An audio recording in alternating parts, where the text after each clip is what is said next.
Le krach boursier de 1929 a marqué un tournant dans l'histoire américaine. Dans cette vidéo, nous allons examiner 4 choses que vous devez savoir sur cette crise. Bonjour les tortues et bienvenue dans cette nouvelle vidéo de Top Tortue. Comme toujours, n'oubliez pas de mettre un pouce vers le haut, de commenter et de partager cette vidéo. Ça aide la chaîne à se faire connaître. N'oubliez pas également de vous abonner et de cliquer sur la cloche pour être prévenu lorsque je sors une nouvelle vidéo. Bonjour, dans cette vidéo, je vais parler de la crise de 1929. C'est un événement majeur qui a eu un impact sur l'économie mondiale et je pense qu'il est important que tout le monde le sache. Alors, si vous vous intéressez à l'histoire ou à l'économie, restez dans les parages pendant les prochaines minutes, car j'ai beaucoup à vous dire sur ce sujet. 1. Une conséquence inattendue de la Première Guerre mondiale. Plusieurs pays de l'Europe sont dévastés après la Première Guerre mondiale. Quant aux États-Unis, ils s'enrichissent grâce à leurs propositions de fournisseurs durant la guerre et durant la phase de reconstruction. Les industries fleurissent sur le continent, notamment dans le secteur de l'automobile, de l'aéronautique et du divertissement. C'est l'essor du capitalisme qui va pousser les États-Unis au rang de première puissance mondiale. Pour le moment, tout va bien pour les Américains. Les industries recrutent de plus en plus et le taux de chômage baisse à 3%. Une classe moyenne émerge. Le pouvoir d'achat augmente, c'est comme ça qu'est née la première société de consommation. La différence des classes se réduit. C'est une prospérité à laquelle tous les Américains peuvent participer. Personne ne se doute alors que ce paradis économique causera la plus grande crise à l'échelle mondiale. Entourés par le régime capitaliste, les Américains se lancent dans la création d'entreprises. Les autres sont embauchés en tant qu'employés. L'agriculture est délaissée peu à peu. Une surproduction se fait ressentir au niveau des industries. Mais ce n'est pas le pire. Wall Street fait ses premiers pas dans le placement en bourse. Tout le monde, banques, entrepreneurs et investisseurs sont novices dans le secteur. Ce qui aurait pu être un atout pour les États-Unis est devenu son principal handicap. Pour encourager les investisseurs, les banques accordent des prêts à tous les particuliers qui souhaitent acheter des actions. Les achats se font alors à crédit avec une contribution moindre de 10% de la part de l'investisseur. C'est ce qu'on appelle le call loan. Les Américains sont alléchés par les promesses de gains et spéculent sur des bénéfices futurs. Ils espèrent ensuite pouvoir rembourser leurs dettes plus tard, puisqu'ils vendront leur part. Des entrepreneurs profitent de cet engouement pour s'enrichir. Ils vantent leur entreprise et gonflent leur valeur réelle. Le prix des actions ne cesse d'augmenter au cours de l'année 1929. Voyant cela comme une grande opportunité, les Américains investissent toujours plus sans penser à couvrir leurs dettes. Alors que 80% des achats d'actions se font par crédit. Personne ne songe aux dégâts que cela peut engendrer, sauf un banquier. En effet, les États-Unis auraient pu minimiser l'ampleur de la crise si les autorités et la population avaient pris en considération les avertissements de Charles Merrill. C'est l'un des fondateurs de la banque américaine Merrill Lynch.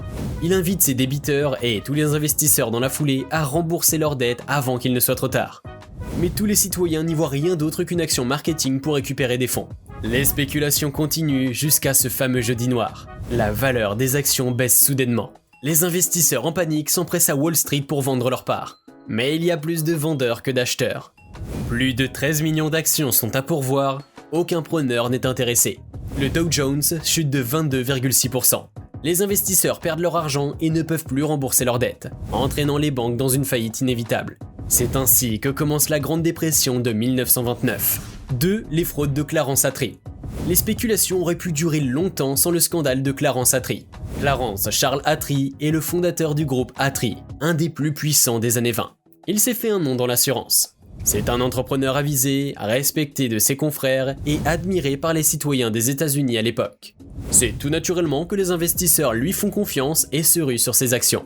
À la fin de la guerre mondiale, le groupe Attree comptait 15 sociétés. Mais celle qui va vraiment faire parler de lui sera celle de la photographie. En 1925, Anatole Marco Josepho invente les combinés de photographie instantanée qu'il appelle le photomaton.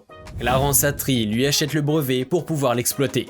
Il installe le dispositif un peu partout, dans les bars, les salles de cinéma et les gares. Jusqu'en 1929, Attree va se servir du photomaton pour attirer les investisseurs.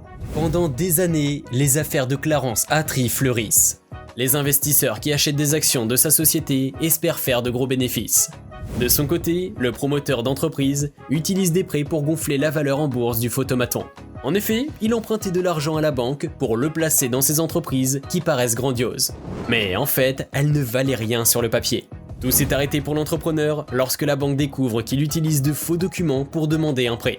Le comité de la bourse ouvre une enquête et découvre qu'il usait du même stratagème pour la majorité de ses sociétés, notamment sa nouvelle entreprise de sidérurgie.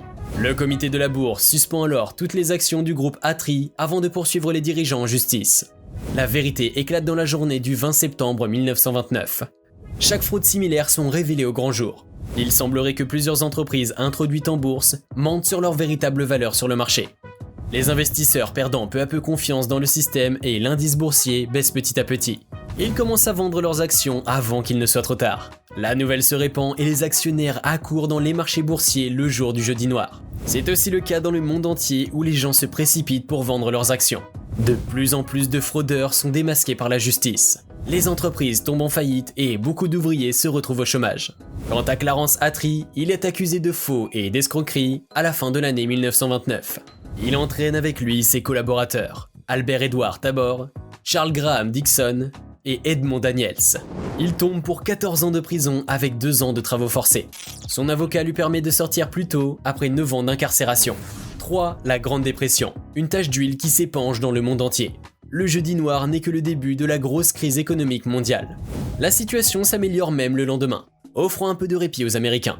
Malheureusement, le tourment se poursuit le mardi qui suit. Le 29 octobre 1929 sera connu comme un nom bien tragique. Le Black Tuesday, ou le Mardi Noir. Les ventes d'actions reprennent avec 16 millions de titres. L'indice boursier, quant à lui, perd encore 12%. Les banques américaines, alors créanciers des investisseurs spéculateurs, sont en faillite. Elles tentent de récupérer le maximum de titres, mais en vain. Rien n'a plus de valeur. Elles procèdent également au retrait de leurs capitaux dans les banques étrangères, comme la Credit&Salt en Autriche et la Dana Bank en Allemagne. Les échanges commerciaux se font rares dans les pays de l'Europe, et les matières premières subissent une baisse importante de prix dans les pays du tiers-monde. Plusieurs pays comme le Royaume-Uni et les États-Unis se détachent de l'étalon or, une unité de monnaie qui équivaut à un poids fixe d'or. Le livre sterling et le dollar américain sont alors dévalués d'à peu près 40%. Les économistes arrivent enfin à trouver un certain équilibre. La France, quant à elle, hésite à dévaluer le franc. Mais elle devra le faire plus tard lorsqu'elle sentira les conséquences de la crise économique. La crise de 1929 s'étendra sur plusieurs années et permettra une ouverture pour l'accès à Hitler au pouvoir. L'Allemagne est plus pauvre que jamais. Il séduit le peuple avec des discours qui promettent de sauver le pays. Il accuse bien sûr les Juifs et les Américains d'être les sources de leur malheur. Le monde avance à petits pas vers la Seconde Guerre mondiale. Tout est lié en effet. 4. Le New Deal, la solution contre la crise économique. Lorsque la crise économique éclate, le président est Hubert Hoover. Il tente tant bien que mal de relever les États-Unis sans succès. D'autant plus que les ravages de la crise ne pouvaient se corriger en quelques années. En 1933, il cède la place à Franklin Delano Roosevelt. Ce nom doit vous être familier, car il est devenu célèbre grâce à son plan d'action pour mettre fin à la crise, le New Deal, ou la Nouvelle Donne. Ce qu'on a tendance à oublier, c'est que le New Deal naît d'un économiste britannique. Keynes émet des théories sur le chômage et sur la consommation. Il se base sur le fait que la politique est liée inexorablement à l'économie. Il est important que l'administration crée de l'emploi pour réduire le taux de chômage et augmenter le pouvoir d'achat. De cette manière, la population pourra consommer plus tout en faisant profiter l'État par les impôts. Dès son arrivée au pouvoir, Roosevelt met en place le New Deal, qui sera un succès. Son premier acte sera de fermer toutes les banques américaines. Elles ne pouvaient pas rouvrir leurs portes, sauf si elles arrivaient à payer leurs dettes.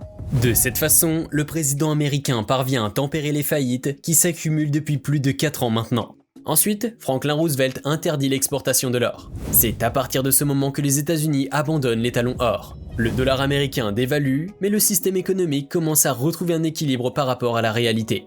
Cette décision est également la bienvenue vis-à-vis du protectionnisme grandissant dans les commerces internationaux. L'État commence aussi à créer de l'emploi pour lutter contre le chômage.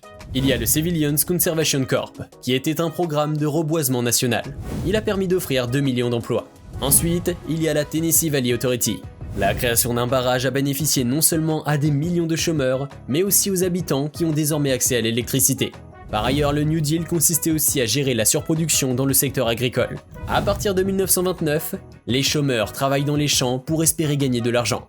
La surproduction s'accroît. Pour freiner ce phénomène, l'État offre des compensations financières contre la diminution des terres cultivées. Cette action a permis d'augmenter les prix des matières premières. Pour ce qui est des produits industriels, les États-Unis adoptent le NIRA. Il consiste à demander aux industriels d'aligner leurs prix. Alors qu'avons-nous appris ? Nous avons appris que la crise de 1929 a été précédée du krach boursier qui a provoqué la faillite de banques et d'entreprises. En réaction, le gouvernement américain a pris des mesures pour tenter de sauver l'économie, notamment en augmentant les impôts et en réduisant les dépenses. Si vous voulez en savoir plus sur d'autres aspects de l'histoire, n'hésitez pas à vous abonner à ma chaîne. J'ai beaucoup de vidéos sur différents sujets intéressants qui vous y attendent. Merci d'avoir regardé la vidéo.